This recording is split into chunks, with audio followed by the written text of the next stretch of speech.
Business. Monkey business. Monkey business. So,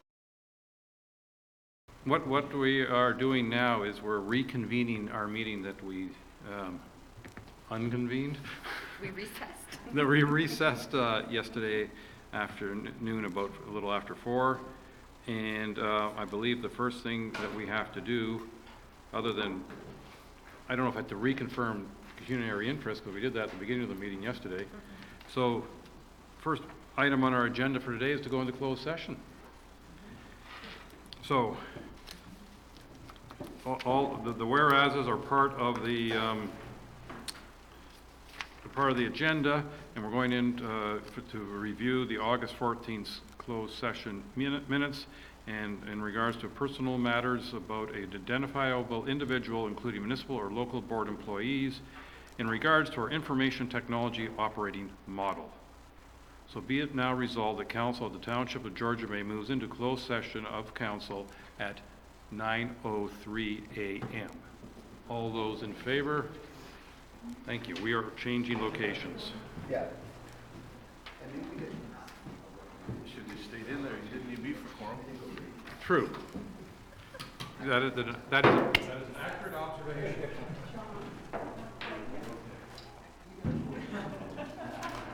That was fun all last time.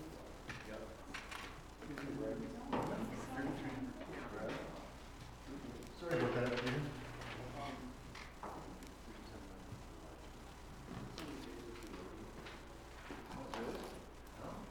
No.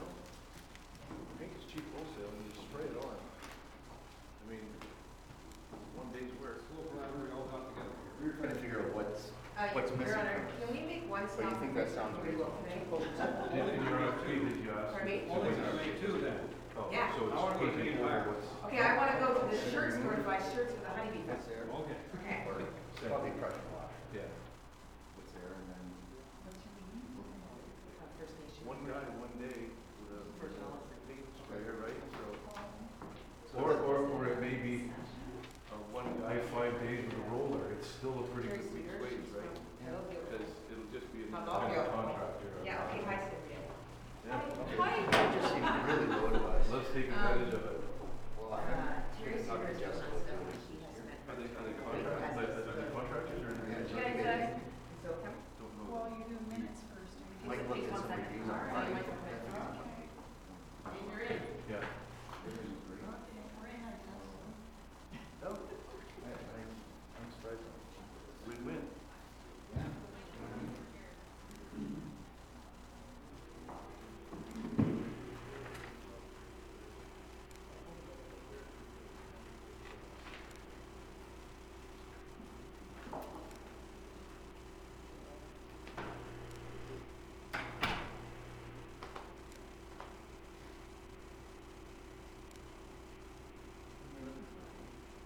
Okay.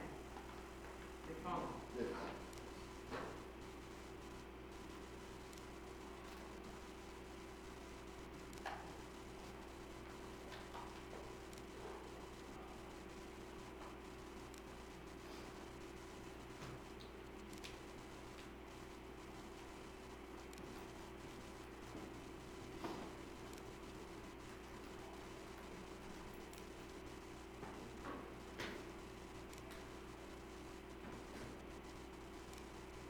I think your sister-in-law is trying to find a place for my mom in her area. Oh, is she? Yeah, She's using Kelly for real estate? yeah. Like just a grand. And my mom wants to live at the corner. It's right at the corner. I'm going down for my birthday again. Oh, yeah?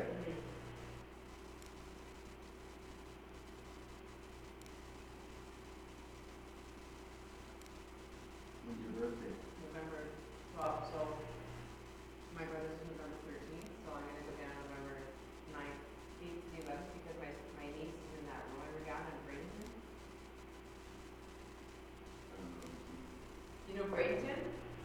Yeah. I do. Yeah, it's right off the 75.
And with that, we're going to go to 10A, Financial Service Report 2019-28. It says here at 10 o'clock, and it's exactly 10 o'clock. How did that happen? Well, thank you, Brian, for that 1 minute delay then. So now we're perfectly on time. And over to our treasurer, I think, who's going to introduce this presentation. Thank you. Thank you, Your Worship. I'd also like to introduce, we have Deputy Treasurer Lynn Andrews with us in the room, and David Hudson, our Intermediate IT Systems Administrator. I probably got that wrong, to assist with any of the questions if needed. And I'd also like to introduce John Nass, partner at Blackline Consulting. John and his team have extensive experience doing similar work for similar sized municipalities and larger as well. Blackline was awarded the contract to review our IT systems and services and prepare an IT strategic plan for the next 5 years, and he's here to present his findings and recommendations. There are 9 recommended initiatives, as well as timing and budget within the IT strategic plan. It's recommended that the township conduct a comprehensive security assessment immediately in 2019, and the remainder of the recommendations will follow and be considered during budgets in the next few years. The recommendations can be funded from the one-time modernization funding that was received by the province earlier in the year and that council transferred in the working capital reserve. So that's why the resolution says from the working capital reserve, but it's actually using the money that we received earlier in the year for initiatives such like modernizing our systems. And with that, I'll turn it over to John to present his findings. Good morning, everyone. So is the challenge that you're going to answer all our questions before we ask them? I wish I had the crystal ball. Good luck. But yeah. Thank you. Good morning, everyone. I've got, in terms of presentation today, just 4 agenda items to take you through the current situation around our assessment. We'll talk about the strategic plan, the vision, the priorities themselves, the roadmap, which is the timeline, and the overall budget. Just in terms of understanding what IT has responsibilities for today, I always think it's important to make sure everyone has a clear understanding. There's 3 kind of main buckets that IT is responsible for. It's plan and design, which is building the blueprint and making sure that there's an architecture that outlines what technology you'll be using and how it'll be put together. Running the business, making sure that everything, the lights are on, systems are working on a day-to-day basis, and changing the business, evolving it, making sure things are upgraded and also enhanced. There are also, as you can see on the illustration, different layers that cut across it, everything from business processes, the applications that users access, data and information, computer and storage, how they access it through the laptops and desktops that they use, the infrastructure, and the underrunning network that connects everything. This is irrespective of industry. So regardless of this is municipalities or insurance companies or any other industry, the same responsibility is what IT has responsibility for. Given where things are, one of the things that we noted as we met with the different managers and staff, there's a desire to use more technology. And I don't think that's a surprise. I think if you talk to your children or some of your younger generation, there's more desire to use technology. However, with that, there's also a need to make sure that with that, how they use technology internally as well as externally for your residents. So IT has a dual role in that responsibility to make sure that, one, internally, IT is able to help and make sure things are running efficient, as well as offering your constituents, your residents, the services that they desire in terms of technology. One of the challenges is keeping up with the pace of change, and technology is changing at a rapid pace. And right now, there's a state that the township is in where IT assets are overdue for replacement. One of the key components is Quest, which is a core platform that all the staff use and when they log in the morning. That's overdue for replacement, as well as several others. With age technology, there's also significant risk that it opens up. Older technology means it's more susceptible to cyber attacks, cyber risks, and just internal kind of vulnerabilities. The town's main platform will be unsupported in the very near future. That's one of the challenges that you face. Is it's not just a security and an efficiency, it's also a threat internally. And finally, without being able to keep up with the demand, there's rogue activity. If you're a department owner, you're lead of a department, you want to get things done. If IT's busy, at a certain point in time, you're going to say, well, I need this, so I'm going to go out and get it myself. So if IT's not able to manage that demand, these are some of the consequences, and these things are happening. One of the biggest challenges that we were able to identify is the root cause, if you will, for all of these symptoms from the previous slide, is capacity. IT's capacity to keep up with the pace of change. The graph is an illustration. It basically shows that anecdotally, IT spends about 90% of their time on day-to-day issues, just fixing, keeping up with the existing technology. Typically, you want to be in the 70-30 range. 70% of the time you're spending on day-to-day, and 30% you're spending time on changing, upgrading, and evolving IT. This is probably the main problem that you deal with today, and if you can address that, then I think you can address many of the other symptoms that we just described.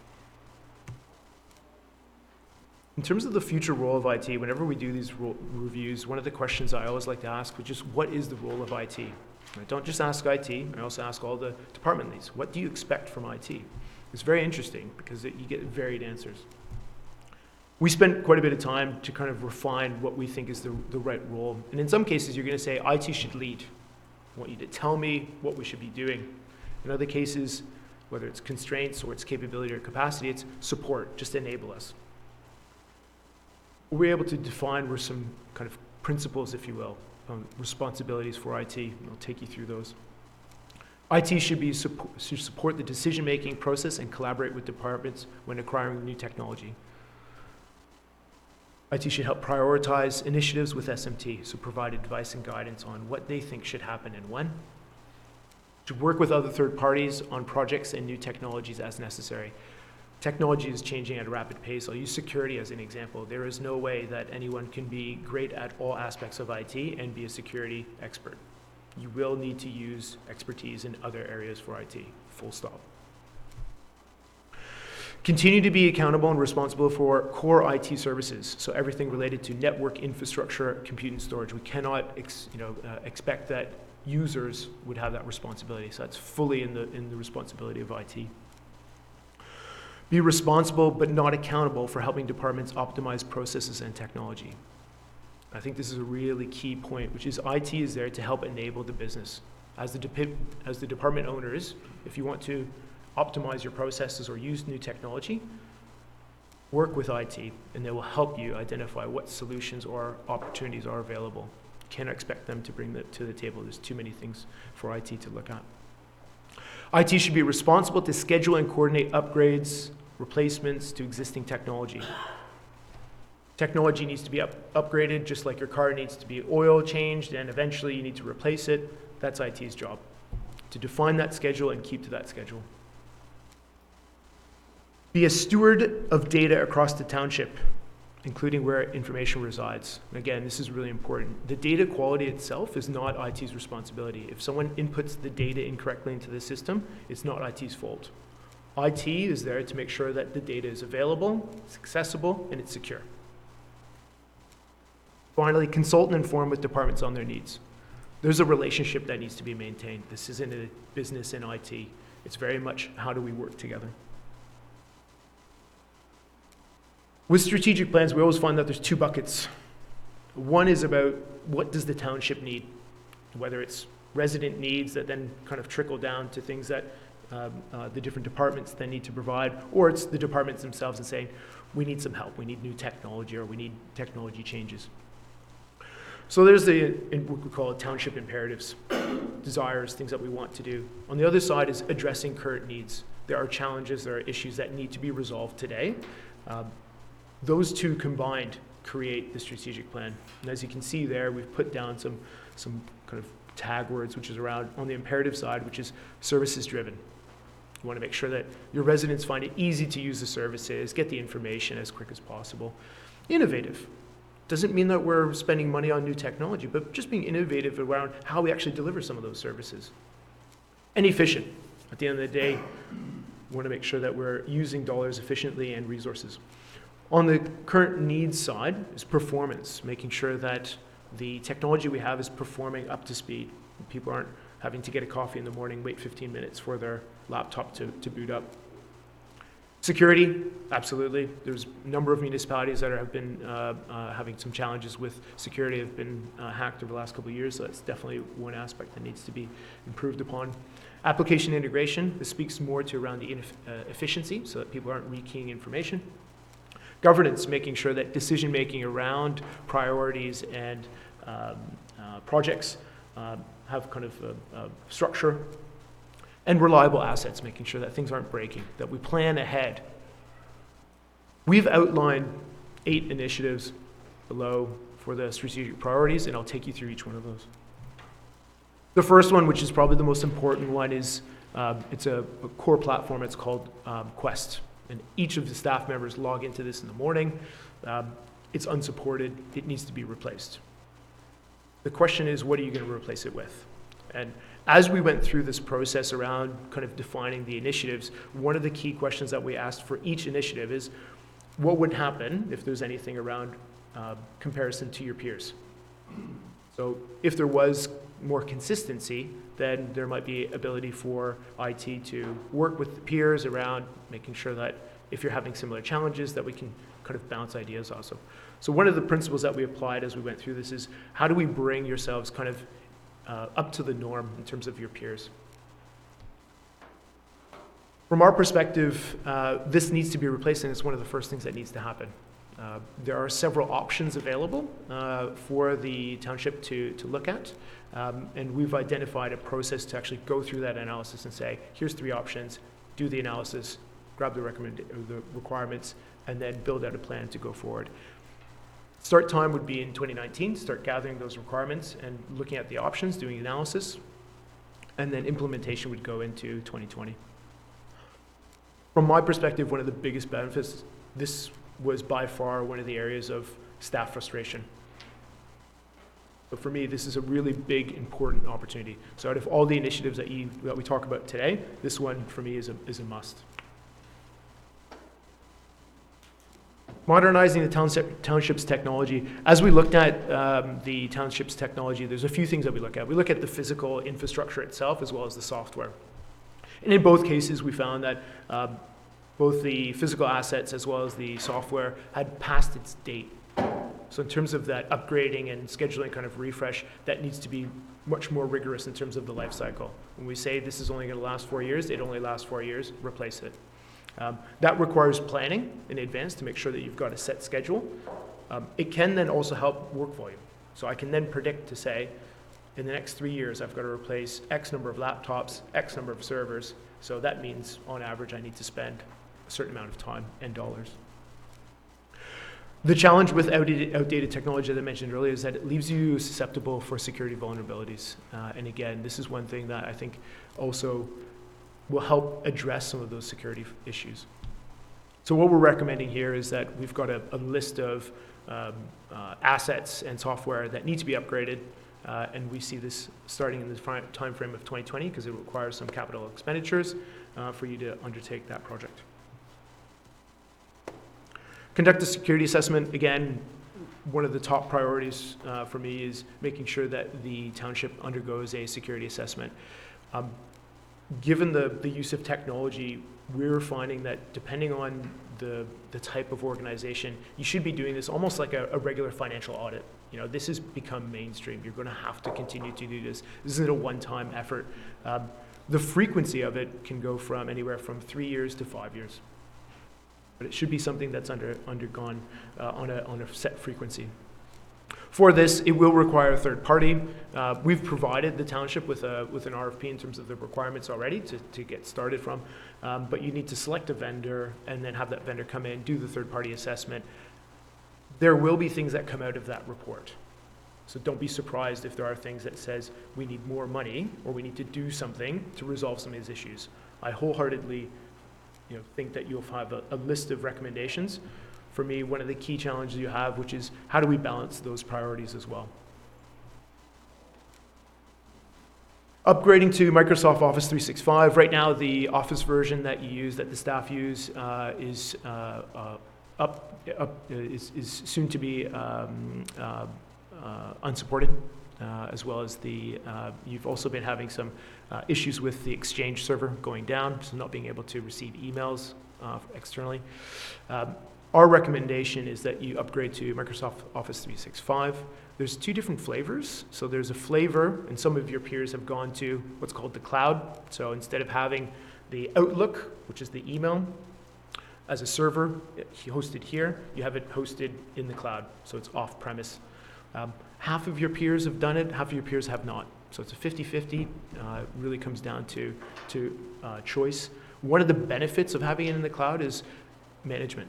I don't have to worry about it. It's being managed once it's set up and it's configured, and we've got connectivity from a network perspective. I don't have to worry about challenges around making sure the server's up or the server has storage and so on. So some of those administrative tasks go away. Can I ask questions through this? Yeah, of course, yeah.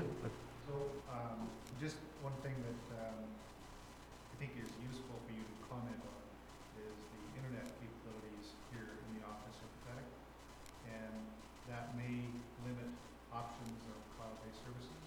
Can you comment on that? Absolutely. Some of your peers are using this today, so we didn't do a detailed kind of technical review to say, is it feasible or not? I think that would be one of the first questions I would ask to make sure. From my perspective, I don't see why not. And again, given the bandwidth that you have today, I think it would be fine. But again, we didn't do a technical review. But I can say that your peers are using it, and they're in the same boat as you for the most part in terms of network bandwidth. Peers, who do you mean by peers? So we looked at 7 different peers. If you want, let me just flip forward. Oh, we don't have it in this document. Okay. We looked at, I'm going to try and remember it. Ravenhurst, Severn, Tay, yes. Sorry. More generally within the district. How's that? Sorry. Yeah. Is there, so you were talking about either in-house or cloud. Is there any downside to going with the cloud?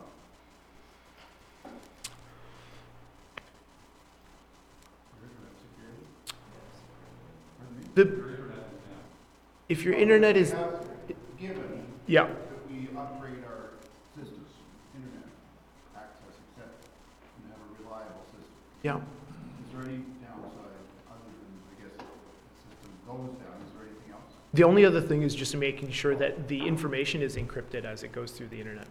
In terms of downside, I'm a big proponent for cloud, so yeah, I don't see any. May sound like a ridiculous question, but the accessibility to the cloud and archive files is, I know if we have an in-house data storage and we're looking for an old file or an old email, we can reach it. How hard is it to recover independent files or emails or whatever from the cloud? So for emails, it would just be as normal as you would today. So there wouldn't be any other kind of challenges or issues relating to kind of archiving and storage and so on. One of the differences, I guess, is it does change the accounting practices, because effectively what you go from is you typically buy a server which would come out of your capital. In a cloud environment, you're getting almost like a utility bill. So each month you're getting a bill related to the storage and so there's a financial change that occurs that you'd see probably an increase in your operating expenditure and a lower amount in your capital. I'm sorry, just on that. The cloud systems they use are always, I'm sure, being upgraded so that you've got the best, the fastest, the brightest, whatever. It's there all the time. Correct. So in terms of the operating system that it would sit on, it would be being upgraded. The hardware itself would be upgraded as well. So all that administrative kind of overhead, if you will, in terms of the infrastructure is outsourced effectively. It's gone, and we're not also investing in hardware here to try and keep up. Correct. And that's part of the offset that you see many organizations say, we don't want to be doing that anymore. It's not core to our business, so we'll use kind of cloud services. I admit to being rather naive about cloud technology, especially on sunny days. But anyway, if the cloud technology is upgrading, as Peter suggests, says, regularly, then what about our technologies keep staying in pace with technology in the cloud? Is there a cost to upgrade here to stay in communication with the upgrades there, or is that not part of it? Is that not an issue? I'll rephrase it slightly, and I think one of the things that you'll find is you do not have control, you relinquish control over upgrades. Yeah. So if Microsoft says Office 369 is coming out, and in 2 years' time, you are moving on to it. So all of a sudden, you will be dictated to in terms of the upgrade, and that means other systems. So if you have integration with Outlook, you also have to then make sure that that keeps pace. Maintain your own level of upgrades. Okay. Yeah. So there's costs associated with that, I presume. There's a scheduling, because I would argue you should be upgrading it anyways. It should be, because they give you enough runway to say, in 2 years' time, we're going to be moving to this, so make sure that all your other kind of applications that are connected to it will as well. Just to that point, so essentially it's forcing us to keep up to date, not end up with what we've allowed ourselves to do so far. Correct. And in certain cases, I would say it is a factor to consider to moving to the cloud. So, one of the bigger debates that occurred was with Class and ActiveNet, and they wanted to move to a cloud base.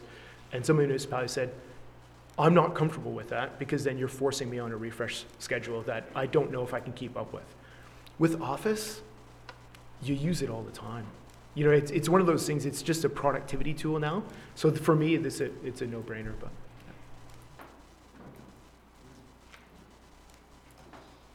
we talked a little bit earlier on about demand management, and that there's more demand than there is supply. And part of it is not just about resourcing and making sure that the staffing side of things, but also then making sure that we've got good processes around how we manage demand. And demand from a day-to-day perspective as well as project management. And from our perspective, one of the things this speaks to more of the governance aspects of it, which is understanding how much demand IT can actually deliver, whether it's day-to-day and project-based from the different departments, and then helping to prioritize that. So part of what we suggest here with implementing more demand management practices is providing a bit more rigor and structure around how IT interacts with the different business departments to understand what the work volume is, as well as coming up with things like a schedule for upgrades. So you can start to predict the level of work that's required and then how you're going to resource that. So everything from, and there might be other ways that you can help alleviate some of the work, which is addressing reoccurring issues. So if your car is broken, take it into the garage, don't just kind of keep patching away at it. Also self-service. Provide the users some accessibility to tools and information so that they don't need to come to IT, they can do it themselves. So there's a number of aspects around kind of demand management and demand management practices that should be integrated into the governance structure at the township. Along with that, part and parcel is around project management. So it's the day-to-day aspects, but there's also project management.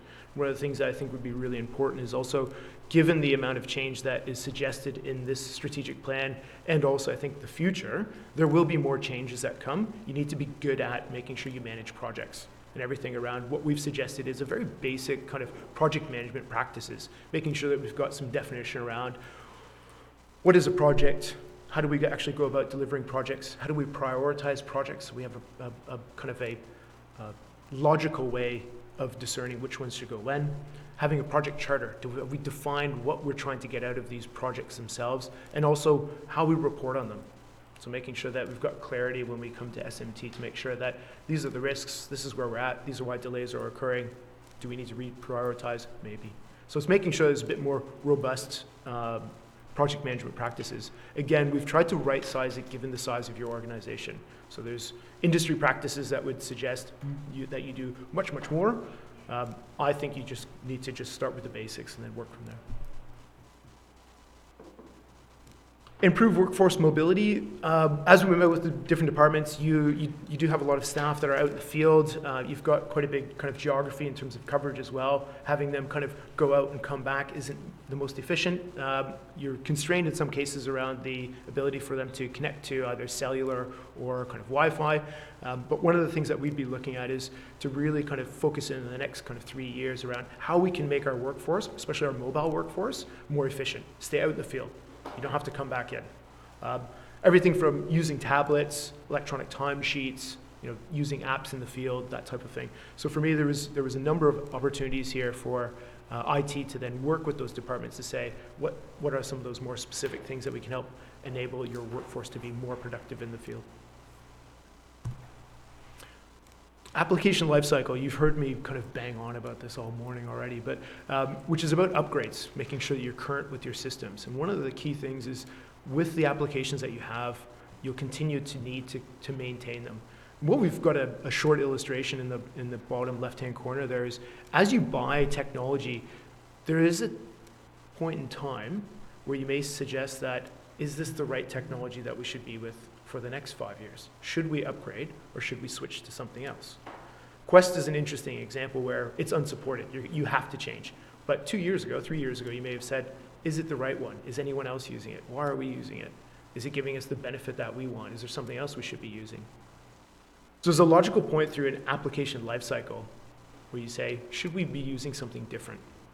And this opportunity, this recommendation is to suggest that at a certain point in time, you should be monitoring your systems that you use to say, should we be changing? Should we continue using it? And let's make a decision rather than it just continues to happen to us. Overall, the timeline that we've put together here is a 5-year timeline. What you'll notice is that there's some things that we've front-loaded in 2019, so the Quest and the security, as well as the demand management and the project management practices. Number 5 and 6 is something that I think you could probably, it's more about process and practices, so it's fairly easy to undertake. Whereas the other two, the security assessment, you will need to get a third party to come in and do that assessment, so you can get an RFP out and probably get them selected this side of the year, maybe even have the work done, but most likely earlier in the year. And then replacing Quest, as I mentioned, start looking at the options, do the analysis, get the requirements together, start pulling some quotes together, and plan for our 2-year implementation. Why would it take 2 years to replace a system? Like, can you do that in 1 year or something, like, click the bolt and do it? I think given where we are in 2019, you've got, probably about 2 more months. You could do the requirements gathering. I think it's a strong year of implementation. And we've given some contingency for a 2-year. I agree. I don't think it says 3 years. It's more like two and a. What you're working with, so you want to base it as soon as possible so you can build on foundation. You do, and I think part of the challenge is that you also have some dependencies around conducting the modernization. So number 2, because part of you need to replace the technology as well as the system on top. So that's why we've put it for the same period. If it's shorter, it's shorter. It's fantastic. Yeah. I've also put down, there's number 9. And again, this goes down to kind of our discussion around cloud and kind of the future use of computing. And one of the things that I'd suggested is kind of down the road, start thinking about, do we actually need to have servers? Do we need to buy them? Do we need to have them on site? Should they be somewhere else?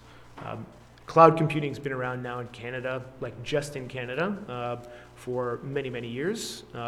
Banks, insurance companies, heavily regulated organizations are using it to a large extent. There's no reason why I can see for some of the services that you should be adopting them.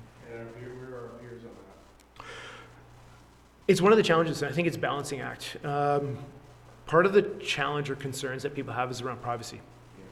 And some of the applications, you do need to read the fine print. Some applications, they would say, Dropbox is one example, where they say the data is ours, and that's bad. So there are certain situations where you say, we want to make sure that any of the data that goes to the cloud is ours, and we're able to access it, and it's not accessible to, in the US. So there are certain things around privacy and that people get very concerned about. I do think you need to manage the risks. which is making sure that you're very clear around what are the terms and conditions around when we sign on for cloud services.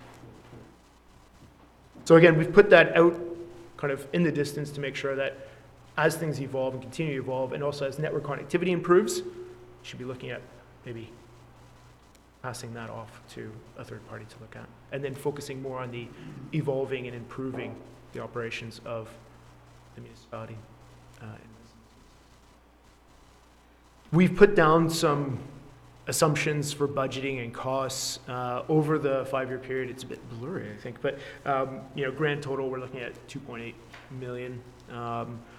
What we've tried to do is also it's assumption based. So everything that we've done is based on either figures that we're able to get from publicly available information, other projects that we've worked on, so we've been able to kind of give it a bit of a proxy, as well as any kind of labor that's related to services. 40 grand for a security assessment? Yes. Really? Yeah. And that is? And that's just the assessment, just to be clear. That's just the assessment. Person time, or? It is, yeah. And you may be able to find it for cheaper, but we did a similar exercise with another municipality. They're a little bit larger, and they were 55, 65. Do you mind quickly telling me what's so involved in that assessment? Yeah, not a problem. So we've based it on kind of a full scope of a security assessment. So they'll look at everything, which is vulnerability. So they'll look at vulnerability, so they'll come in and try and hack it. Penetration, so they'll try and penetrate into the township, both internally and externally. They'll try and come into the office and say, hi, I've got donuts, I'm here from somewhere else to work, and try and, yeah, it does actually work. And they'll try and get onto your network here, and then they'll try and get sensitive information. It's also then looking at all of your risk controls that you have in place today. So passwords is a great example. How easy is it for me to compromise your user account, as well as then your security practices. So looking at IT to say, how do you keep current with assets and so on. I guess to our own staff, I thought we had some kind of insurance a couple of years ago. A couple of years ago, we had insurance that we were somewhat safe. Because when it was Sega Beach and other people kept getting hacked and so on, there was quite a concern at council, and we did do some work. Okay, so maybe you can update us as what you indicated a couple of years ago. Through the mayor, we have insurance, but that doesn't prevent anything. This is prevention. This is finding out where our problem areas are to prevent that happening, because I think Wasaga Beach was down working 3 weeks. We don't want that to happen. So we do have insurance in case it were to happen. This is trying to prevent it. But didn't you indicate that we did have some kind of backup capability, and what happened at Wasaga Beach wouldn't have happened here? Because I know we talked about it, and we were quite concerned about it. Through the mayor, yes, we do have backup, but again, that could involve some downtime and time working through it all. If they ransom us, could be down. There's just a couple aspects to look at as well, which is you can get hacked and it interrupts your business. You can't do business. There's also the hack that steals information, and that is really, really naughty. So that's going to be a really, really bad situation there, where yes, insurance can cover it. The difficulty is when you get those kind of data compromises, it can become a bit of a challenge to manage. I will say that with some of the hacks that you've mentioned, I think Midland was one of the other ones as well, they're getting much more sophisticated about pricing as well. You're getting much more sophisticated around pricing to say, is it worth just taking the insurance money, or is it, paying out of your pocket? Yeah, just scary, really scary. Enough fear mongering. So those are we've outlined the plan. As you can see, there's kind of a bubble in kind of 2020, 2021 in terms of the expenditure.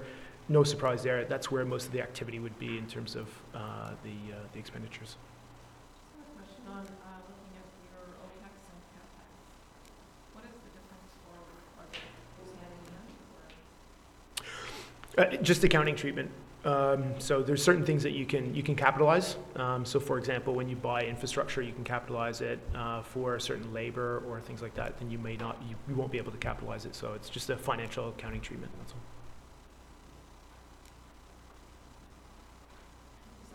Just supplementary to that, that's quite a big number that goes across 5 years. Is this part of the software that is upgraded each year, or it's way down for a period of time? We've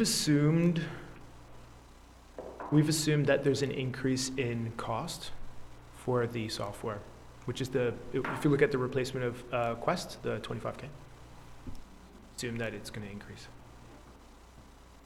Are you doing the presentation? Can we ask some general questions? Well done. I think that's Okay, it. I Yes. just get back to this issue about talking to some of our peers and so on. Where is our leadership from the district? Obviously, we should be, whatever we do, we should be able to communicate with our other municipalities in our district and so on, and that we should all almost be on the same system. Where is the leadership that we should be getting from the district itself, saying there's a potential in the future that our township might not exist as an independent individual lower tier, that something might happen to our municipality, and we might end up being closer to the district in a relationship, or we may be split to other regions. But shouldn't we all be kind of in the same boat, paddling the same way and so on? And so isn't the district, shouldn't they be showing some leadership and saying, okay, this is a system that everybody should go with. This is how we're going to all communicate in the same system? Through the mayor, until there's a formal announcement, there's nothing, because we may continue to exist as is. But the peer study, which is in the agenda package, not here, but we could bring it up if you'd like.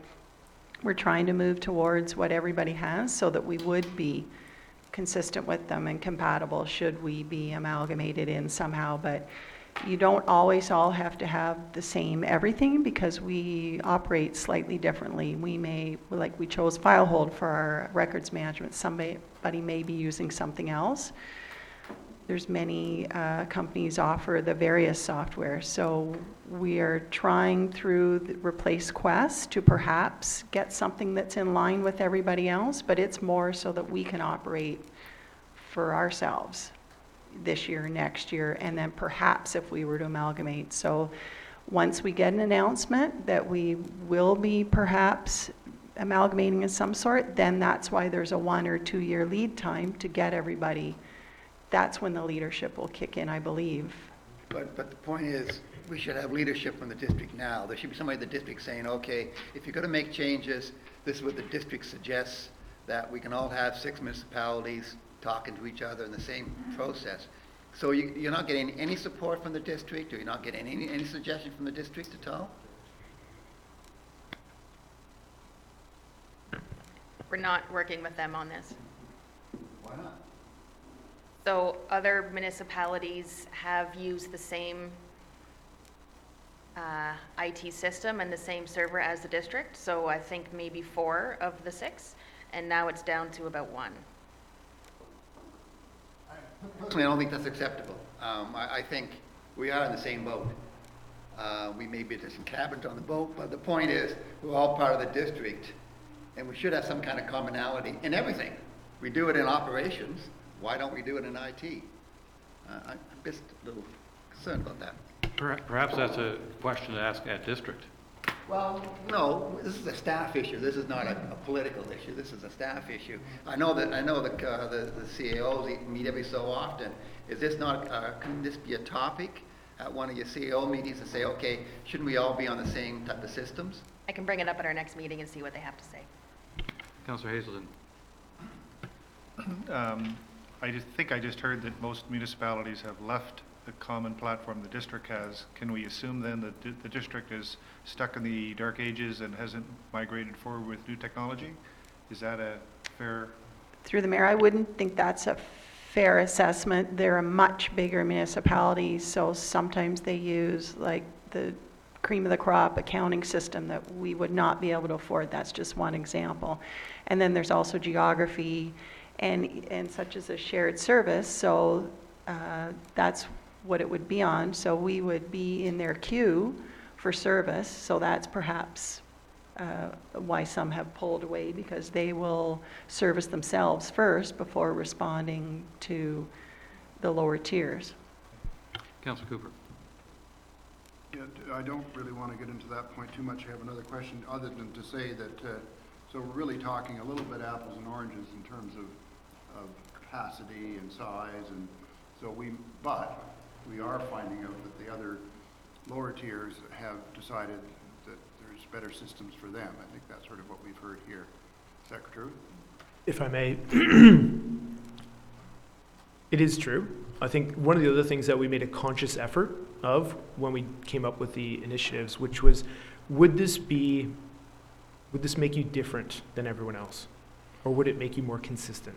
And we erred on the side of caution, which is, let's make you more consistent.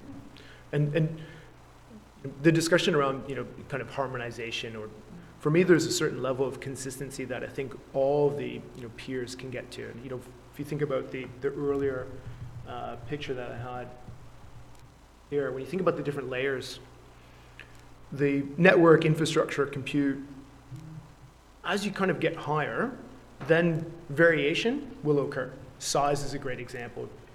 Jane had mentioned the financial services application. As you get lower, that's where you can have some more consistency. And that's what we tried to do with some of the recommendations. So Quest, the modernization, and so on, Microsoft Office 365. Those are one of the reasons why we want to reach out to peers as well, to find out what are you using, why are you using it. Because I know the district to use Microsoft 365. Councillor So let's all do Rienko, that. this is a council meeting, not a cow, and Councillor Cooper has the floor at the moment. Thank you. So thank you for the response on that. And the question I was going to ask was more of a 10,000, 50,000 foot question in terms of understanding our organization. You have exposure to more than just the municipal world, is that correct? Correct. And so you'd have exposure to organizations that would be requiring very deep IT, maybe not so deep at all. And I'm just sort of looking at our organization here and the work that we do, and aside from some of the physical work that we do with highways and so on, sort of operational capacities, I'm just trying to understand who we are again. That's why I'm asking this question. We'd be pretty heavy in terms of needing IT relative to some organizations that are out there, just because of the work that we do. We have heavy administration, we have heavy financial, a lot of our communications are IT related with our customers, our constituents. So is that an accurate reflection of who we are today in a municipality, that we tend to be fairly heavily needing IT, and yet we have a system that's quite broken and old and clunky? So could you comment on that? Through the mayor, I spent about 5 years in the UK, and I solely worked in financial services, banking, insurance companies, large multinational organizations. One of the things that I find really fascinating since I've returned back to Canada in 2016 and working mostly with municipalities is you operate several different businesses. Everything from public works to recreation services, completely distinct, and different constituents as well. So for me, it's nuanced. Your business is absolutely nuanced. In terms of the technology that you use, I think you still have the same issues, which is what technology is the right technology for us, and when do we adopt it? As a smaller organization, the bigger challenge that you have with that is then keeping up with the pace of change. I hope that answers your question, but yeah. Sort of, except that if you look at our number of employees, a large percentage of them would be using a fair bit of IT. Is that correct? Correct. Versus if I was in, I don't know, the road construction business, it would be a very low percentage. They might Correct. use a tablet on site, but so in terms of organizations, all I was trying to point out, at 10,000 feet, we are fairly IT oriented. That's sort of where I was going. Yes, but I think there's more desire to use more of it. Everyone that we met with wants to use more of it. Thank you. Councillor Wojcik. I'd just like to go back to what Councillor Rienko was saying there. In my experience in the business world is if you have a General Motors dealer, your software, your operating systems key in with General Motors in the US. Everybody's working on the same playground. Shared IT becomes a factor there. If you have a problem in your marketing department, you can go to your parent company. They're working in the same realm. What I'm seeing here is we're going to use this system, and Muskoka Lakes is going to use something, and Lake of Bays is going to use something, and District is using something.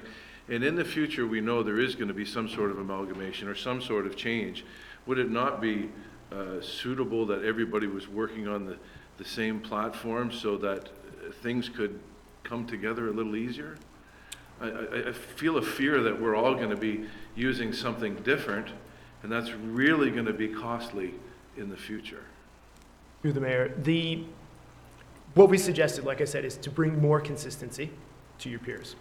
I think given your analogy, the bigger difference is governance. And I think for me, it's all about where does the money come from. In the General Motors example, the money is going to come down from the parent company. It's going to say, you are going to be spending this money this way. That's not necessarily the case. As I understand it, I could be corrected, but I don't think that's the case from the districts. Thank you. Councillor Douglas. Do we have an idea from our peers what systems they're using? Was that looked at? The actual systems they have in place? Through the mayor, it's a great question. We had very targeted questions, and the reason why is we wanted to make sure we focused on what were some of the issues or questions that the township had. So the Office 365, the cloud, certain other things around using third parties and so on. So we didn't ask what systems do you use kind of across the board in terms of financial accounting or public works. So we didn't ask those questions. I have to say we got a fantastic response, and I think you have some great relationships with your peers. So I don't think it would be that difficult to get that information. In my opinion, I think it would be prudent for our staff maybe to reach out, or yourself, to our peers to find out how they feel about the systems they're on. I don't know if somebody's using this particular one you're looking at, but it would be good to know if it's working for them, if they're similar to us, is what my thought is on that. Through the mayor, I'll just caution, because people usually have an emotional response to a system, especially, and it may not be related to the actual system itself, but how it was implemented. Because usually there's sometimes some baggage. If the implementation didn't go well, then that system will always be bad. Doesn't matter how. So I just caution that. But, yeah. But definitely in terms of finding out what their landscape is, absolutely, and I think that'd be easy answer. Yeah. Thank you. I'm going to read the motion that's before us and see if there's any further discussion. But just so you know where we're headed with all this, the motion currently reads, be it resolved that Council adopts the Information Technology Strategic Planning, the ITSP, as presented, and the Council directs staff to issue a request for a proposal for an IT security assessment, and that funding for the IT security assessment and any findings be $7,000 from taxation and up to $53,000 from the Working Capital Reserve, and that funding for the 2020 to 2024 ITSP initiatives be included in the relevant budget years for consideration then. Councillor Bianco.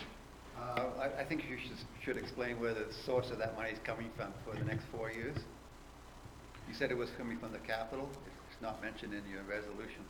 The resolution mentions working capital reserve for the IT security assessment, and yeah, for the subsequent years, yeah, be included in the relevant budget years for consideration then.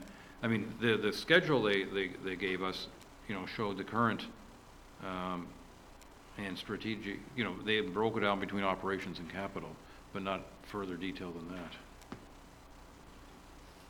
Through the mayor, as noted in the report, and as the mayor just said, we will be putting it in each of the budget years, but intend to fund it from the working capital reserve.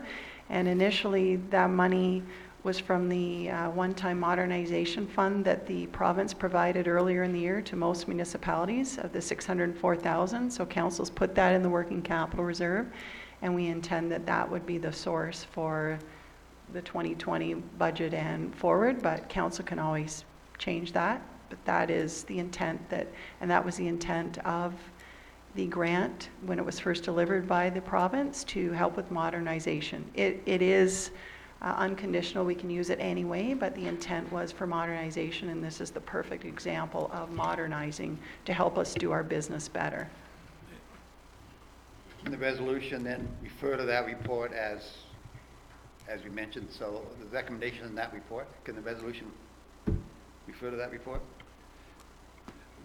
I don't know that you would like to add that, because if you want to fund it all from that now, you're committing yourself for 5 years, whereas we're recommending we bring it individually each year, because things may change between now and then on costing and everything else. So you could add it if you wish. And I think it's important, if I may, that in the big schedule that they showed us of, you know, $2.9 million, something like 85% of that was already projected in the budgets we had. In other words, they're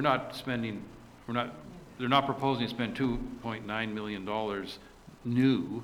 I think it's only about 400 or 350,000, let's say, that would be new over the next 5 years, though predominantly the next couple of years. But I'll read the motion one more time. Be it resolved that Council adopts the Information Technology Strategic Plan as presented, and the Council directs staff to issue a request for proposal for an IT security assessment, which of course was their number one recommendation, and that the funding for the IT security assessment and any findings be $7,000 from taxation and up to $53,000 from the working capital reserve. And the last, and that funding for the 2020 to 2024 ITSP initiatives be included in the relevant budget years for consideration then. In other words, this is proposing that we don't handcuff ourselves on future years yet.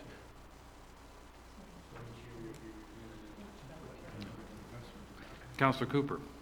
I like having that sort of, in a go forward, we approve on a year-to-year basis. I just have one question, and maybe I missed it, but I know we've got this 600,000 to spend. We're going to spend 53,000 of it or something, I believe. Can you show me on this Appendix A IT budget strategy where the rest of the 600,000 is exactly? Maybe you told us. I'm sorry, I didn't see it or understand it. Through the mayor, the government gave us $604,000, but the IT strategic plan does not add up to that. It's less than that, and it's the total of, well, John has provided actually new numbers, so it's on page 26 of the, Yeah, I'm on page 26. yeah, so it's the total of The last two line items. $17,564,000. The 535, is that it? No, 317,000 plus the 64,000. Yeah. Just under the 400,000. And then we're asking for additional money for the outcomes of the security audit of about 20,000. So it's around, It's 382,000. 400,000, yeah. 382,000 on that schedule. so it's around, we're only, Of the 600. of the 600, So we're still leaving some money in the bank. correct. Thank you. Councillor Jarvis. Risk of getting right into the weeds. Can you go back to one of the first slides? You had a question that came up, then I thought we were going to do questions at the end as opposed to the beginning. When it was, we're looking at how much time was spent by the current IT. Yeah, so current state, I understand. Future state, wouldn't we want to have even less time spent on sort of day-to-day demand with a system that worked properly? Ideally? Through the mayor. It's a loaded question, isn't it? You've got a cup. How you fill it is as you wish. So if you, I think what you'll find and what we've seen, like there's benchmarks that go back kind of 20 years, is that as you change more things, there's a certain run that equates to it. If you think you want to change more, so you want to have more capacity for change, you're going to have to maintain that. So it's going to go up over a period of time. So the ratio of that 70-30 is kind of worked out to say, if I do a certain amount of change, I can absorb that year over year with the amount of day-to-day. Yeah. So that's the rationale. I'm not suggesting it's the best in the world, but it is, most industries are about that. Google, I imagine they're kind of 50-50, right? Yeah, I'm Because just they are thinking going- that for the investment we're considering here, I would like to see a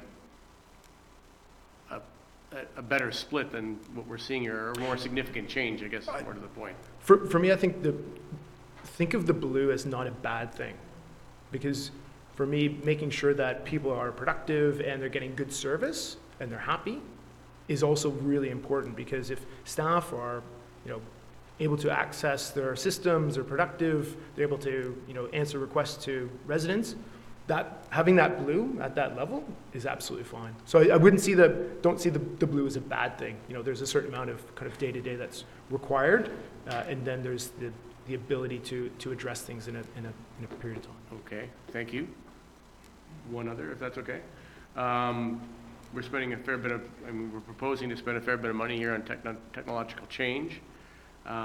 We've found that our Quest system, after I'm not sure how many years, is basically obsolete and should be replaced.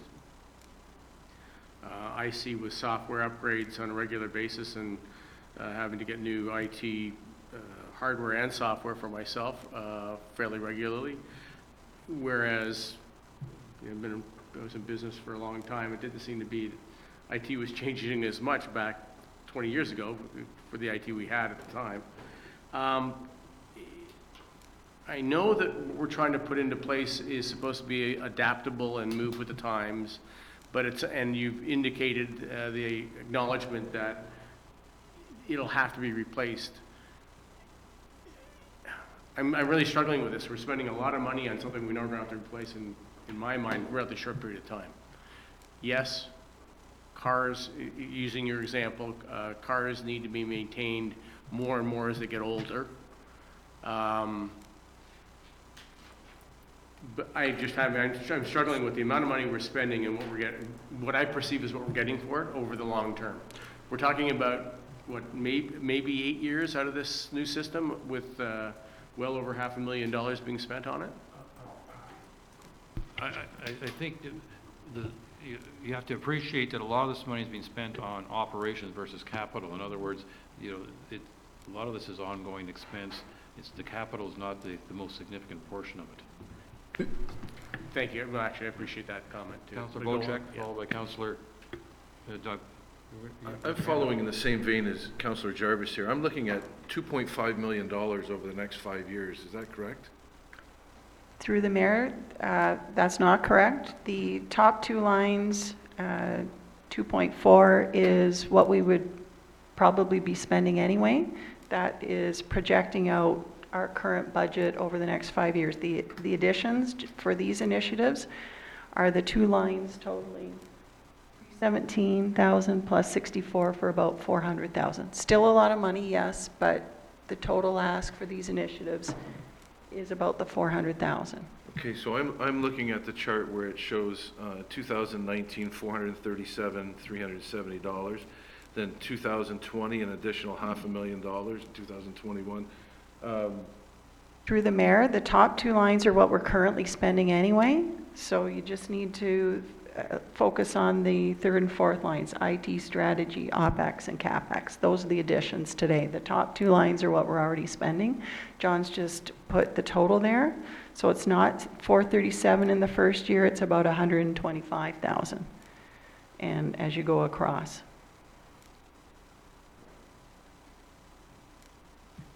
I'm sorry, I'm not seeing it. Your question is that you're spending $2.5 million over the 5 next- years. In IT. Yes, that's what your question is, and The answer is yes, that's what the we're answer is spending. yes. We're spending $2.5 million over 5 years on IT Already. in total. That's what we would project. If we did none of this, that's what we project to be spending anyway. I'm just having trouble swallowing here. Okay. But that's what we currently spend now. The additional ask today is the 400,000 or so. And the good news is every year we'll be reviewing our budget, and every year we can ask the same questions. But the reality is, I think, as pointed out by Councillor Cooper, we are an IT-intensive business because, I mean, you just look at the planning things that we were addressing yesterday and how much it goes behind that. And a lot of that's mandated by the provincial government. We have no choice. We have to produce all those schedules. We have to produce all those pretty pictures. It's always going to be a significant portion of our overall budget is going to be spent on the information technology that allows us to do the business that we currently have the mandate to do. Councillor Douglas. Would it be fair to say, because we are an IT-based business, and I agree with that 100%, would it be fair to say that there is a number that we should be looking at each year for IT going forward, never mind 5 years? This is just going to be an ongoing, just stay on top of it and stay up to date. And so although we're looking at a 5-year here, we must have a budget in place for what IT is actually going to be each year. And then at the 5-year point, we're going to be back at the same spot where there's an additional amount. Is that correct? Just to give it a little bit of a breakdown on what I'm looking at here? Through the mayor, I can take this one. Okay. There are benchmarks that you can say percentage of IT expenditure as a percentage of overall expense for the township. So there are benchmarks that you can say, are we above line, below line? We did that analysis as well, showed that you're kind of below. The challenge is that gives you an indicator. What we do when we come up with these plans is we do the bottom up. We don't just say you should be spending another 300,000. We'll figure out what it's going to be spent on. But it can be an indicator. And for me, the key point is you should be allotting a certain amount for capital expenditure each year. But I think the way that we've gone about it in terms of doing the bottom up and saying here are the specific items that you should be looking at is a helpful kind of, at least for the next 5 years. I guarantee within 2020 and 2021 probably, you're going to find a number of other projects that departments are going to say something new's happened, or residents are asking for this, we need to adopt to that.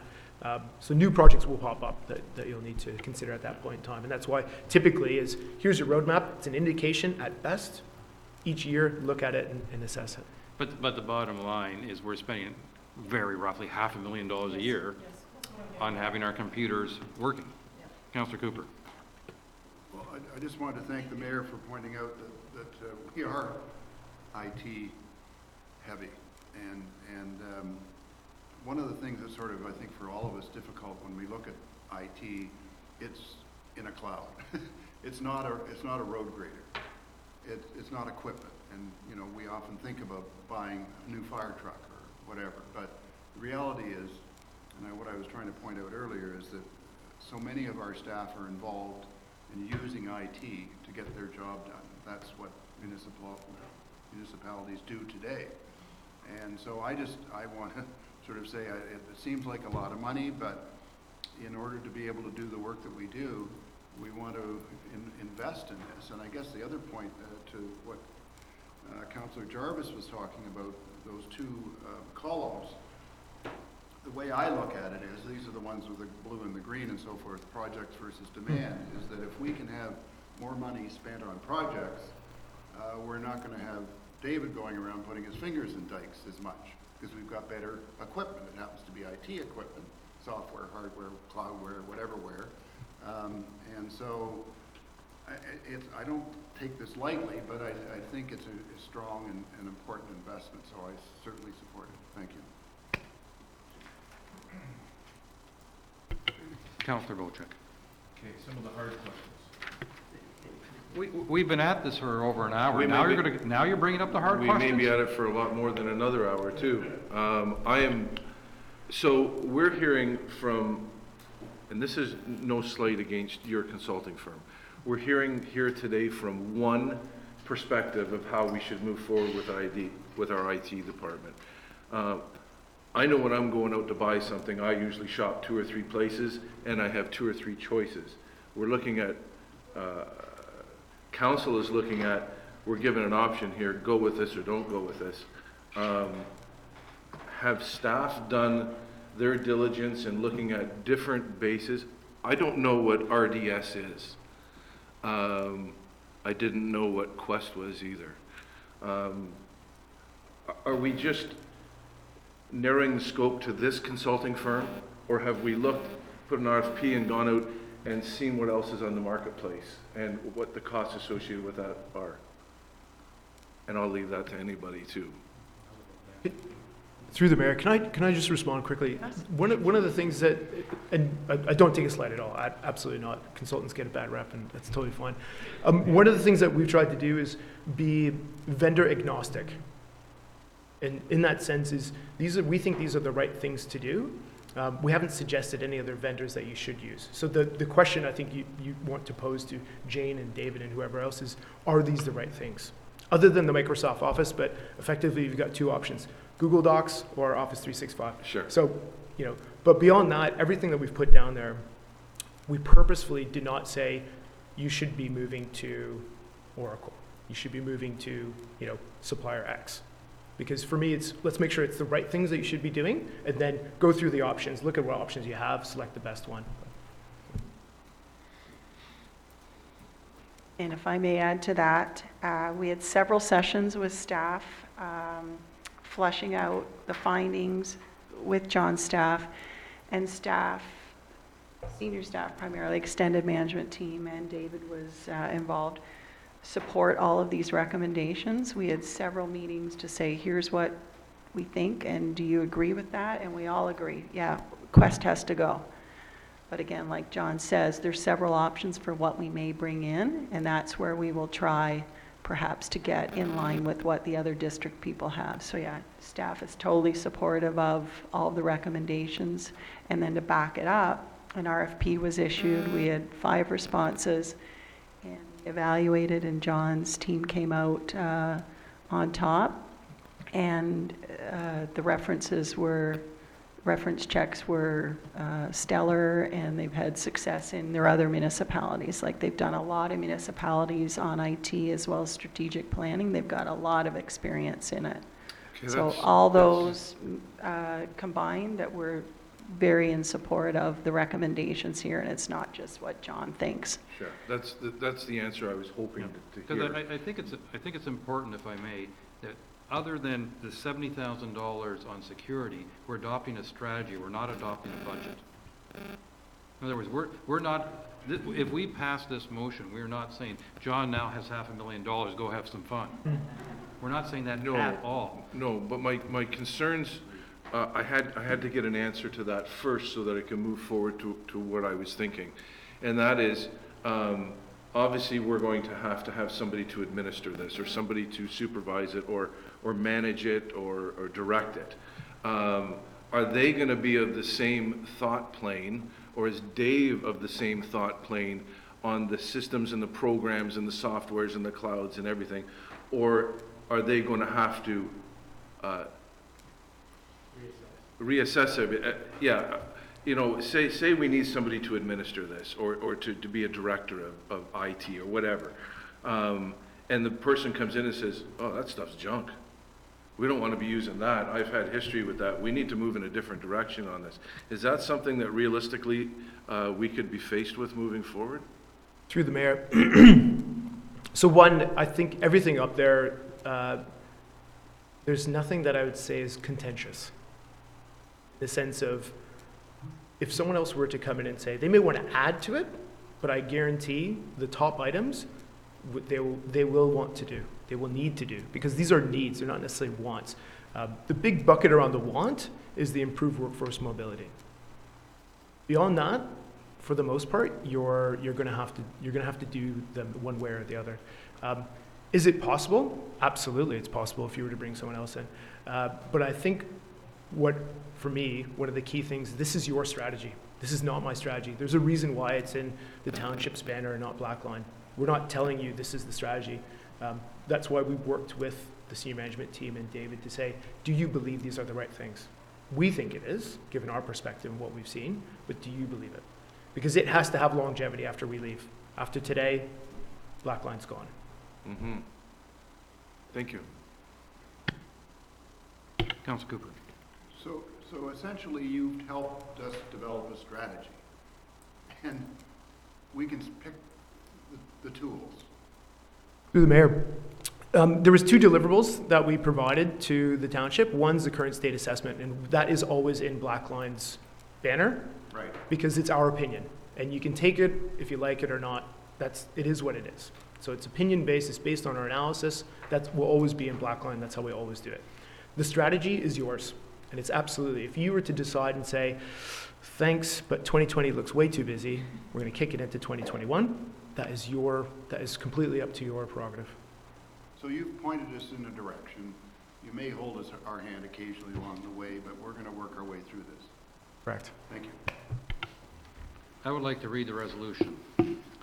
Be it resolved that Council adopts the Information Technology Strategic Plan as presented, and that Council directs staff to issue a request for proposal for an IT security assessment, and that funding for the IT security assessment and any findings be $7,000 from taxation and up to $53,000 from the working capital reserve, and that funding for the 2020 to 2024 ITSP initiatives be included in the relevant budget years for consideration then.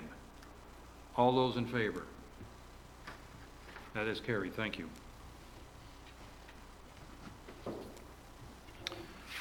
I'm going to recommend a 5-minute break because I need one, and we'll reconvene at 11:15 sharp per this clock.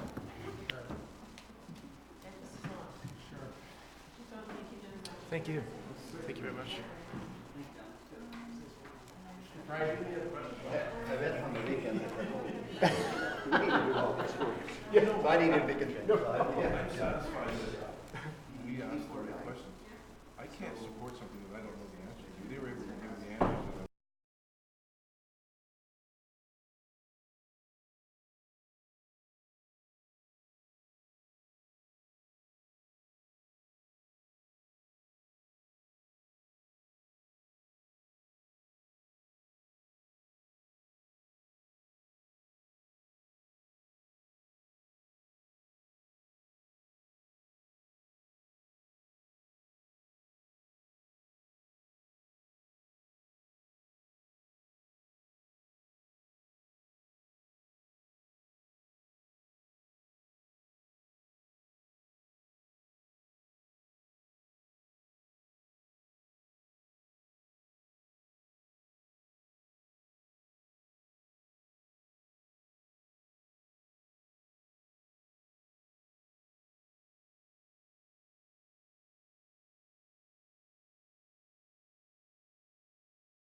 We only have a couple items left on our agenda, and the one item 11A, which was the Honey Harbor Keg resolutions of August 12th, we're deleting that item because actually there was no resolutions there that were terribly, they're very routine things, you know, opening a meeting, approving minutes, closing a meeting type thing.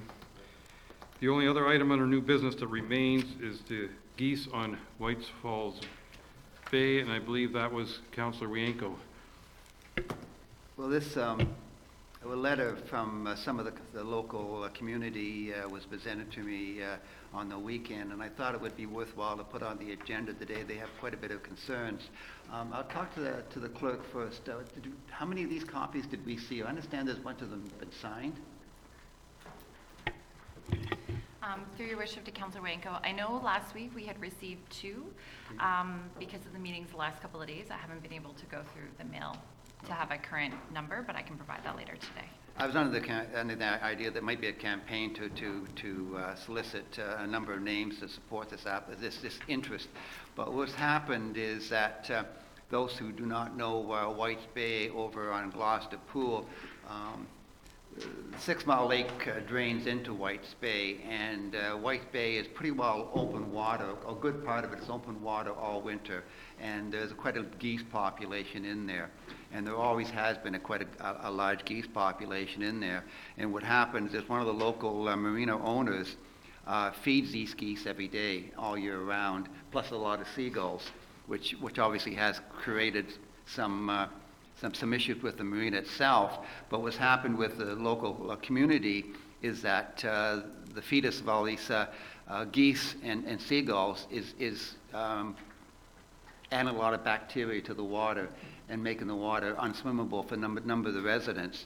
And so they were looking for some kind of assistance to have this marina owner stop feeding the geese, so the geese would then take on a natural activity and go elsewhere.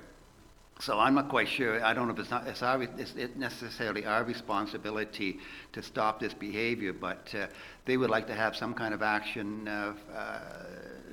to the right level of government or whatever to find out how they can stop this feeding process. If I may add to that, I did meet with 2 residents of the Bay on Thursday afternoon, in which they informed me of this letter writing campaign. I expect that in the near future quite a few copies will be received from right around the Bay, and what they told me was perfectly consistent with what you just reported. And they are concerned. They gave me some other materials, and I told them we would be following up, but I could not indicate what we would be doing, and I will admit I have not done that homework yet because we get through these council meetings first. Including, interestingly enough, they gave me a copy of a bylaw, which I believe was from Smiths Falls, if my memory's working, where the local municipality put in a bylaw that basically reinforced what the Ministry of National Forestry and Resources has to say about not feeding wildlife and things like that. But I'm going to follow up on that, and I think I'm not sure what we can do, but I think it's an issue that should be followed up on. Councilor Bianco. Well, I think since there's heavy doses of E. coli in that water, there may be a health issue in that area that we could go to. But what I'd like to have the resolution indicate is that staff follow up on these concerns and come back with, I don't necessarily report, but some path forward in some kind of a resolution. And if we can pass, if the township themselves can pass a resolution saying you can't feed the geese, that's great. We can then enforce that through our bylaws, but I don't know how far we can go on that. So I think there has to be some kind of investigation. And I'm sure this is not the first issue like this in North America that we've had this problem with. So how have they handled this situation elsewhere in Ontario or somewhere else and so on? So I think there needs to be some work done on it, and maybe a CEO. The current resolution reads, be it resolved that council directs staff to contact the appropriate agencies to deal with the Canada goose population on White's Bay. That's for everybody's information. Yep. Yep, that's it. Councilor Cooper. There's just a few things that if we do some research. Microphone, please. I would try and avoid a wild goose chase, but, sorry for the corn. But I think there are some indications of places like Penetang, for example, where they've had some shoreline, a lot of money was spent on the shoreline there. I forget what it was for, I think it was something like $7 million was given to Penetang. And one of the things they did along the shoreline is they basically were not allowing any grass to be put in, and it was sort of natural shoreline, which wasn't very conducive to the Canada geese, just as a for instance. So maybe we can learn, as you're pointing out, from other municipalities, grass right down to the water is encouraging to geese. So it's not just feeding them, it's the environment that is created maybe in that area that is such. And so that may be another issue, that natural shorelines will be better for geese mitigation. Anyway, just a couple of suggestions. But just in addition, it says in the letter, the Gloucester Pool Associations have had a geese oiling program for many, many years. In fact, 6 Mile Lakes program is based on this, so they have oiled eggs for years. This is not a geese on my front lawn issue. This is, I'm attracting geese, hundreds of geese, because I'm going to feed them every day, all year round. So it's a feeding issue. If you stop feeding them, they will go away and find out, go to the cornfields and get their food and so on. But right now, why would you leave a bay where you have open water all year round and somebody to feed you every day? You're not going to leave, and that's what's polluting the water, and the residents in the area are now into a health issue and a swimming issue, so that's what we want to control. Shall I read the, well, sorry, Councilor Bowe. I think in every case like this, education is key. And perhaps our EDO could get involved in a newsletter about the harms of feeding geese and wildlife, and you know, maybe the goose has a tolerance to gluten and you're feeding them bread. You know, some sort of education that basically says, stop feeding the wildlife because you're doing more harm, you're killing them instead of feeding them. And maybe, you know, if that gets out in our newsletter and it gets out on a little bit of signage, or we go visit some people, I think education is key, and people may change their habits. Maybe they won't. But. Just to answer that, I think if the resolution is passed to contact other agencies, we can have a goose leg to stand on. Is that a good one? And we can direct people in the right area that has the proper education. We can definitely put something on Facebook, social media, and in our newsletter. But I'd prefer the staff contact the agencies first, so we can have some concrete information. That way people can gander at it, right? Exactly. I think the whole point of this resolution is that we instruct staff to follow up on the circumstance and make some recommendations one way or another. Councilor Yanko. The local community have talked to this individual, and the individual is not going to change. So it's not of education. He knows what he's doing. So it's not an education. It won't help this individual. We've got to stop him somehow forcefully. If by passing a bylaw that we can't feed him, then we can follow it up. But he isn't going to stop based on education. I'm sorry.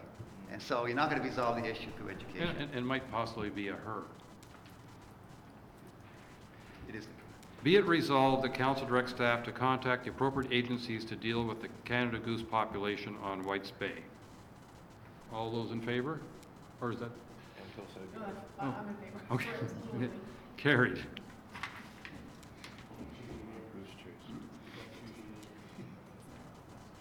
you like that?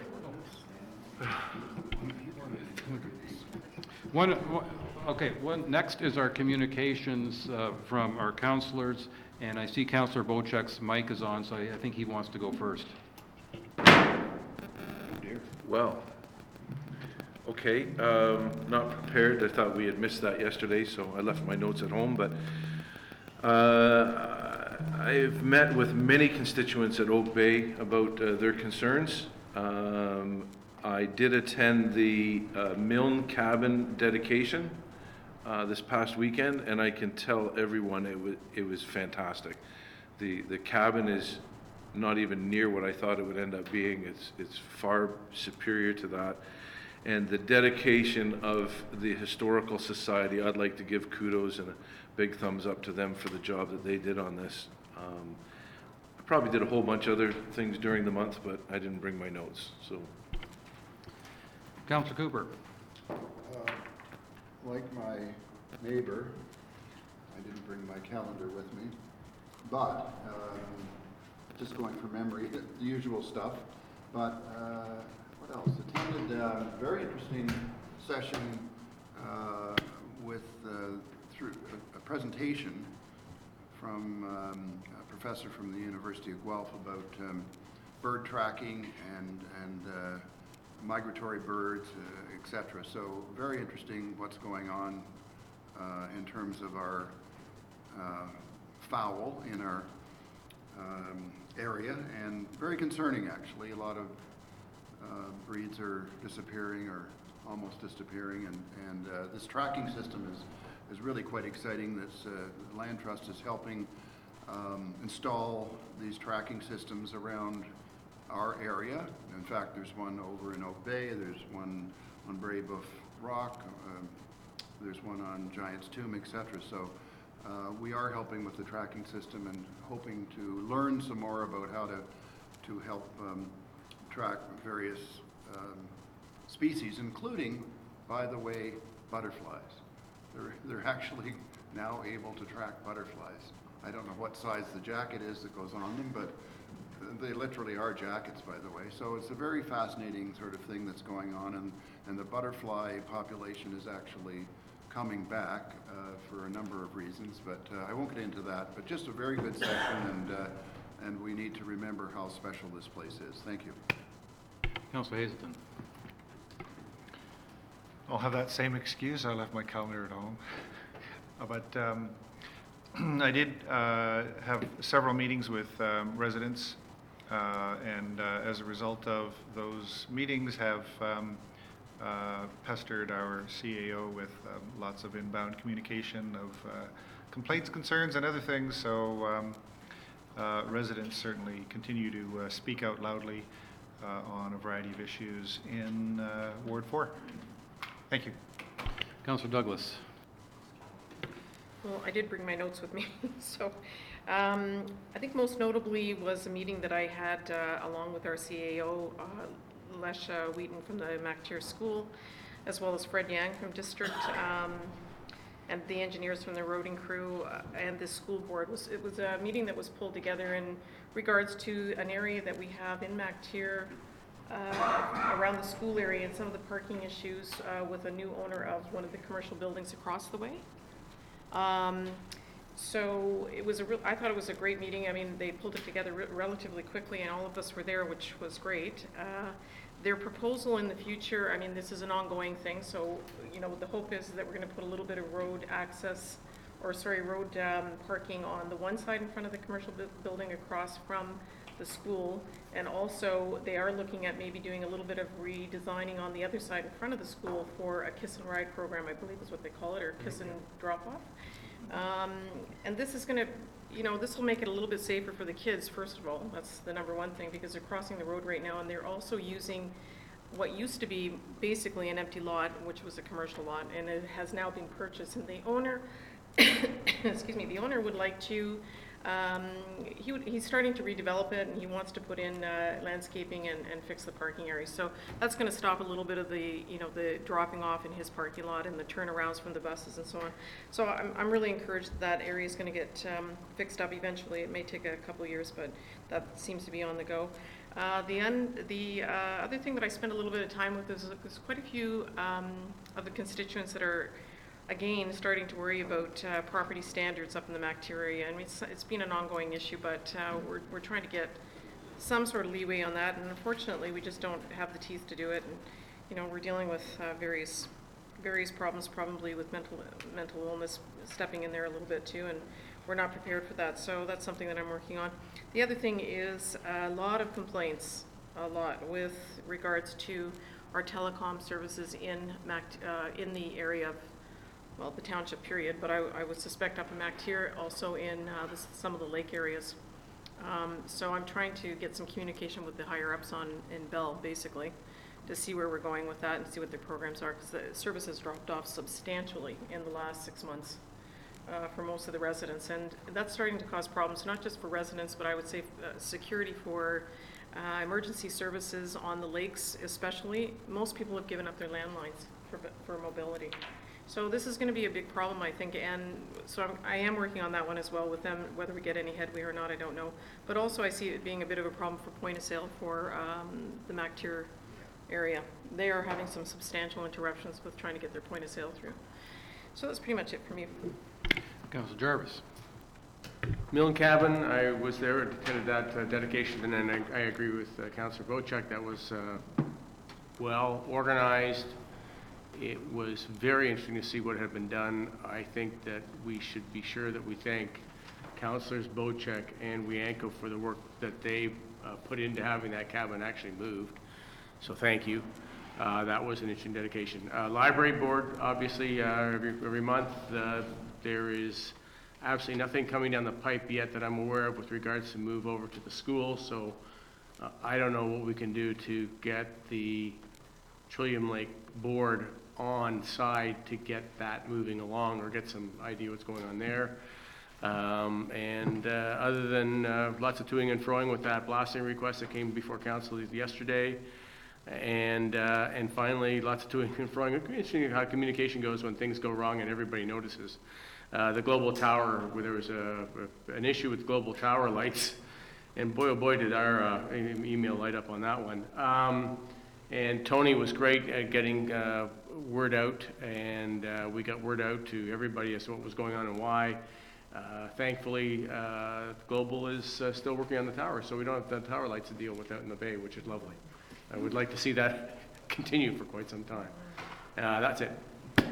Councillor Wianco. And the lights are still out. I didn't bring my notes, but I bought my calendar. On the 17th of August, I attended the AGM for the Seven River, they call the Serapo Group. They're the group between the Swift down to the Big Chute, and they incorporate 3 different townships, ourselves, Muskoka Lakes, and Seven Township. And we had the fire departments from each of those townships there for a presentation, and councillors from each of the various townships. On the 21st of August, along with the mayor, I attended the waste management strategy, the district waste management strategy workshop up at Mactier. There was a poor showing of residents, but that review was going on in all the townships across the district, and they started off in Mactier. On the 22nd of August, we had a staff barbecue, and that was well attended, obviously by our staff. And then that evening, I attended the Seg Bay After 5 get-together at, what do they call it, the Starport over on the 7 side. And on the following day, on the 23rd, I attended the SSEA open house at the Baxter Community Center, and a presentation on fisheries in Georgian Bay. Very, very well, a very interesting topic, and it was well attended. There's over 50 people at the presentation, and it was good. I think, just going on here, the next thing I did was between last Wednesday, the 4th, to the 8th, of September, I was out on my 9 lakes collecting all the water samples for the Inland Water Quality Program this year, and those samples have been sent off to North Bay for analysis. So that was basically 4 or 5 solid days of sampling at each of the lakes. And then on Saturday morning, I attended the Milne Cottage dedication, and say that was a project I've been working on for a number of years, and I'm very glad it's come to fruition, and everybody here should walk over there and take a look in the windows to see how well it was done. It was really, really well done. And again, I want to thank the township for sponsoring part of that project. Thank you. I did bring my list with me, and it all started August 17th with Moonlight Madness, which is an annual event for the Honey Harbor Association. First time I attended as a mayor, and that did affect some of the conversations, I can assure you, but it's a great way to get input from a lot of people who've been around for many years. August 18th through the 21st, I was at the AMO conference in Ottawa, along with our CAO.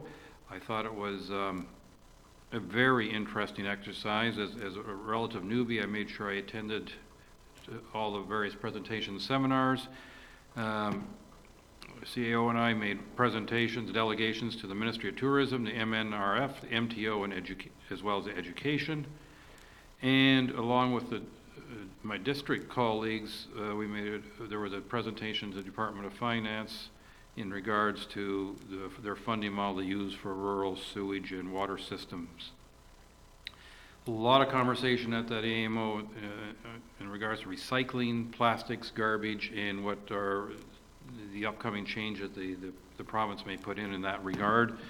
Anyway, it was, to me, a very worthwhile trip. I learned a lot, and I returned, as Councillor Wienko mentioned, to the MacTier Waste Management meeting on August 21st in the evening. August 22nd, I was at a special district health committee meeting in discussions on the Simcoe-Muskoka Health Unit and the possibilities of Muskoka and Simcoe being split up in the reorganization of health units across the province. And then came to the staff barbecue. I greatly appreciate Councillor Wienko's doing all the burger flipping and the sausage rolling or whatever, all the cooking. So that was great, and I know the staff was quite appreciative, and I must comment that we have an excellent staff here in attitude and work and quality of what the stuff they do, so it's great to be able to feed them. I was able to go to the tail end of the SSEA open house at the Vaxborough Community Center on the 23rd, and I was quite impressed with the number of people and how positive everybody was there. All the various, I'll call it staff, presenters, whatever you want to call them, they were very pleased with how the whole thing had worked out.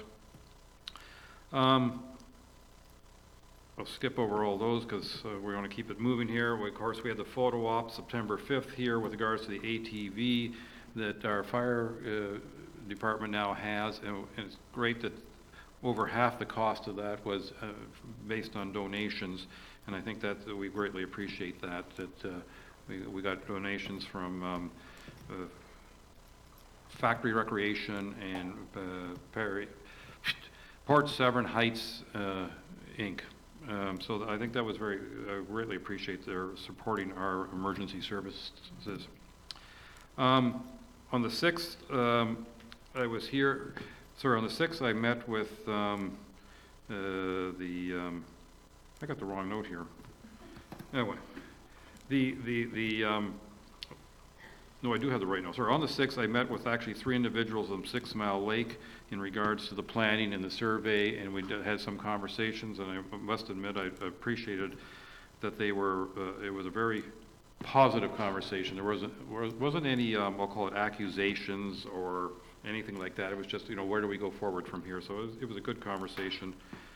On the 7th, I was at the Milne cabin dedication, and as you've already heard, I thought that was absolutely terrific. The event itself, the cabin, I think they've done an excellent job. Everybody involved should be commended, and I think everybody was quite pleased. And I think that David Milne Jr. was there, and I thought his words were quite enjoyable as well. He's a nice addition to the whole thing, so I think it was a real positive. And then as a very pleasant surprise, and there's a long story behind it I won't get into, I found myself Saturday evening welcoming the Southern Cruisers, which is a motorcycle group who've been coming here the weekend after Labor Day for the past 20 years. They had, I think, something like 350 people here this year. It's like their annual ride. The Southern Cruisers is a group of motorcycle chapters around the world, but there's a fair number in Ontario. And And they're just a group that like to ride together. They take great pride in the fact they've been here 20 years. The police have never been called. Nobody's been in an accident. These are their value system. And so I had a very entertaining visit there. I mean, I've never been cheered so loudly in my life before I even opened my mouth. And then there was quite a bit of just, they were in the mood. There was more of a banter going back and forth than anything else. So it was quite entertaining.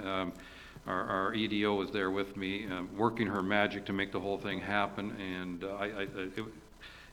it's like one of those things that you don't know is happening until you hear about it. And it was great. So that was a real highlight of my past month. And with that, I will pass it over to our CAO for her report. Everything done this month, you've all either done with me or already reported on, so I have nothing to say. Councillor Bochek. Due to the fact that I left my schedule at home, I did want to make mention of the Gloucester Pool Cottage Association hosting the Canoe for Cancer. And this year we added a band on the barge on Little Lake, which was super well attended. Our acting CAO got a chance to witness the Canoe for Cancer. I haven't got the final figures in yet, but Councillor Douglas and myself both attended, and it was well attended. And just one note to the Southern Cruisers that I started that event 20 years ago, and it was held at our resort that we owned, and it's continued on every year since, and it is a fantastic input of especially economically to our township. Councillor Douglas. I just want to make a comment. The one thing that I really appreciate from everybody here is the different events you attend that we may not attend. I mean, some of it's crossover, but I find it really helpful and really interesting that we do different things in the township collectively. It's great to hear. Yeah. With that, shall I close the meeting? Okay, you don't have to vote in favor. Be it resolved that council adopts bylaw 20, well, actually, before, I should mention, I don't know if everybody caught up on this, that we've canceled the Honey Harbor Community Advisory Group resolution. Did I mention that already? Yes. Yes, okay, good. Then I'll go straight to this. Be it resolved that council adopts bylaw 2019-100, being a bylaw to confirm the proceedings of the September 10, 2019 council meeting. All those in favor? Carried, thank you. Be it resolved, the council does now adjourn at 11:45 a.m. until Wednesday, October 16th, 2019 at 9 a.m. or at the call of the chair. All those in favor? Carried. Thank you very much. That is amazing. Where is that? When I got home last night, the whole, these are called Autumn Joy. Okay. They were sedums. Yeah. You know the name of the professor? It's a guy. Okay. It's a fellow. My daughter, I think, did a master's.